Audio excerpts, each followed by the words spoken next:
கடவுளுடன் காலை வணக்கம்.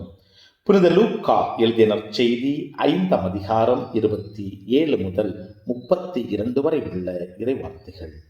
அக்காலத்தில் இயேசு சுங்கச்சாவடியில் அமர்ந்திருந்த லேவி என்னும் பெயருடைய வரி தண்டுபவர் ஒருவரை கண்டார்.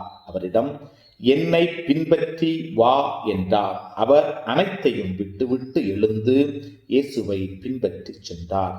இந்த லேவி தம் வீட்டில் அவருக்கு ஒரு பெரிய விருந்து அளித்தார். வரி தண்டுபவர்களும் மற்றவர்களும் பெரும் திரளாய் அவர்களோடு பந்தியில் அமர்ந்தார்கள். பரிசேயர்களும் அவர்களைச் சேர்ந்த மறைநூல் அறிஞர்களும் முணுமுணுத்து இயேசுவின் சீடரிடம், வரி தண்டுபவர்களோடும் பாவிகளோடும் சேர்ந்து நீங்கள் உண்பதும் குடிப்பதும் ஏன் என்று கேட்டனர். இயேசு அவர்களுக்கு மறுமொழியாக, நோயற்றவருக்கு அல்ல, நோயுற்றவருக்கே மருத்துவர் தேவை. நேர்மையாளர்களை அல்ல, பாவிகளையே மனம் மாற அழைக்க வந்தேன் என்றார். கிறிஸ்துவின் நற்செய்தி.